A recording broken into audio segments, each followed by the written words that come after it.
PAI Pendidikan Agama Islam.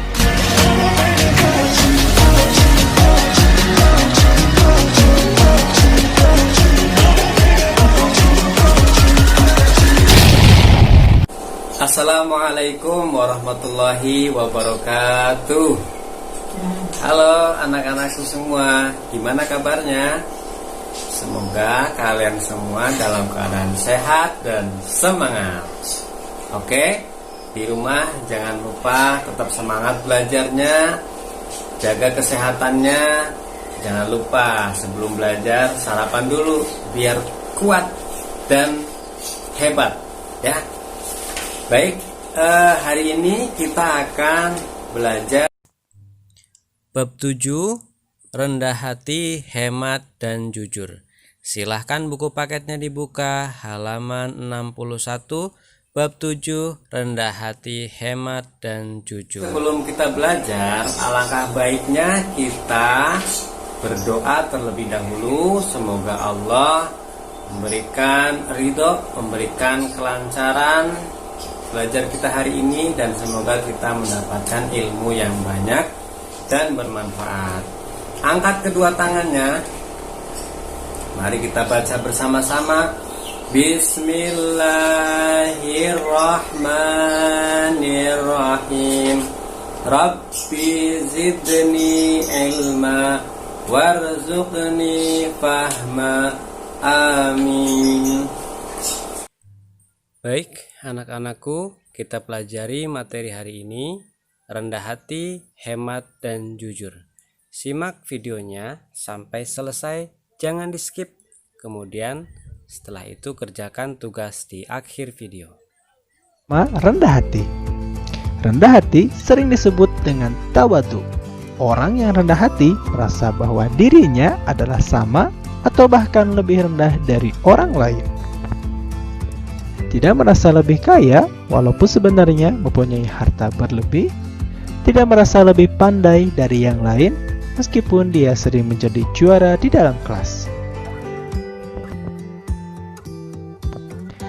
Adik-adik, sebagai orang muslim sepatutnya kita bisa menjadi orang yang rendah hati. Tidak suka menghina orang lain atau bahkan merendahkan orang lain, seperti menghejek, mencaci maki, dan menghinanya. Ingat bahwa Allah menilai kita bukan dari kekayaan dan jabatannya, melainkan dari ketakwaan kita kepada Allah. Takwa menjalankan segala perintahnya dan menjauhi segala larangannya. Hal-hal yang harus dilakukan untuk menumbuhkan sikap rendah hati. Yang pertama, kita harus menumbuhkan dan menanamkan kesadaran dalam diri agar tidak bersikap sombong, sebagaimana firman Allah dalam surat Al-Furqan ayat 63.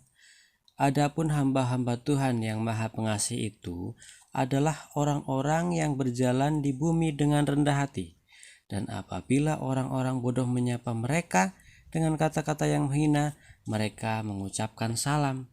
Mereka tidak marah, tetapi mereka membalas dengan ucapan salam. Yang kedua, menumbuhkan dan menanamkan kesadaran tentang proses penciptaan manusia. Manusia itu diciptakan dari segumpal tanah. Kemudian yang ketiga, sadar bahwa hidup itu di dunia ini hanya sementara. Yang kekal itu di akhirat. Apa bekal untuk hidup bahagia di akhirat? Yaitu tidak sombong salah satunya ya. Kemudian menghindari sikap bermegah-megahan. Kemudian selalu bersyukur. Kalau punya uang banyak, kita tabung atau untuk sedekah kepada orang yang lebih membutuhkan. Nah, kalau nggak punya uang, kita bersyukur kita masih diberikan kesehatan. Kemudian kita juga harus mempunyai sikap pemaaf dan penyabar. Itu akan menumbuhkan sikap rendah hati. Yang kedua, berperilaku hemat. Hemat adalah berhati-hati dalam menggunakan uang, barang, waktu, atau yang lainnya tidak secara berlebihan. Allah Subhanahu wa Ta'ala sangat mencintai orang-orang yang berperilaku hemat. Namun sebaliknya, Allah Subhanahu wa Ta'ala membenci orang yang boros, karena boros merupakan perbuatan syaitan. Orang-orang yang berperilaku boros termasuk saudara setan. Ingat ya, hemat tidak berarti kikir. Apa itu kikir? Kikir adalah perilaku hemat yang berlebihan sehingga menjadikannya bersifat pelit. Perilaku hidup hemat dapat dilakukan dalam kehidupan sehari-hari, misalnya dengan cara menabung atau menyisihkan uang dari uang jajan kita meskipun hanya sedikit. Mematikan lampu apabila tidak dipakai atau dalam keadaan di siang hari.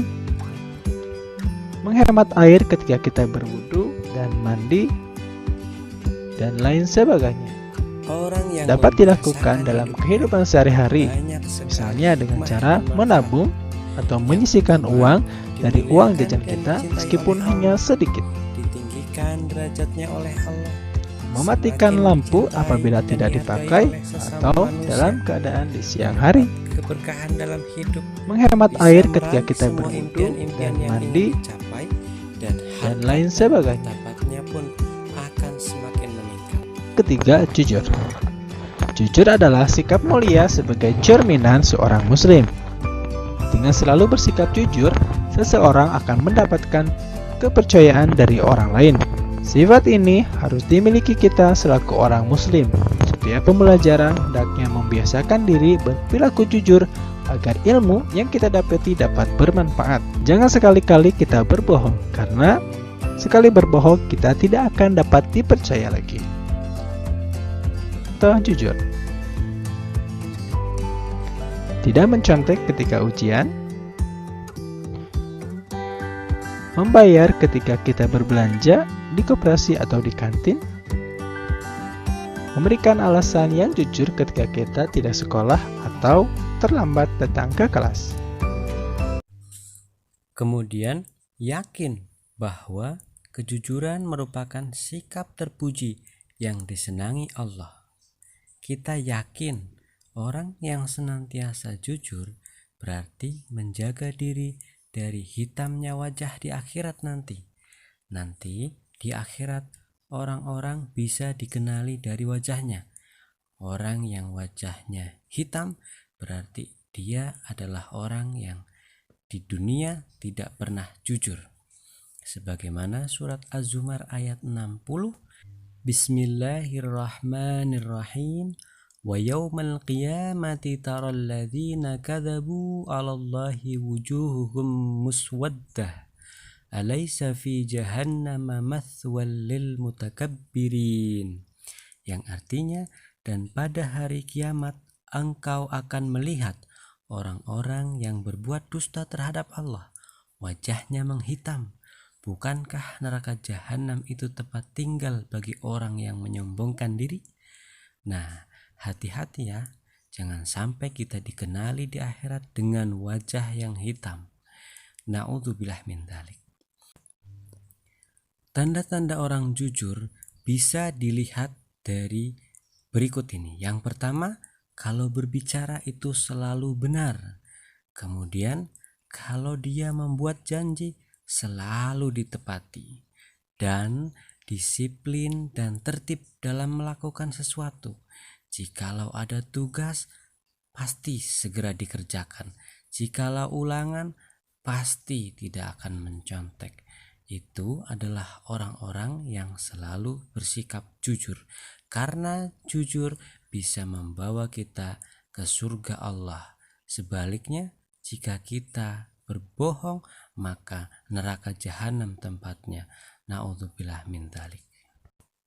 Baiklah anak-anakku, silahkan kalian kerjakan tugasnya membuat rangkuman bab 7 perilaku terpuji tentang rendah hati, hemat dan jujur. Kalian rangkum rendah hati itu artinya apa, kemudian beri contoh, dan hemat itu apa, kemudian beri contoh, dan jujur itu apa, kemudian beri contoh. Sekian dari Bapak, kurang lebihnya mohon maaf. Terima kasih. Assalamualaikum warahmatullahi wabarakatuh.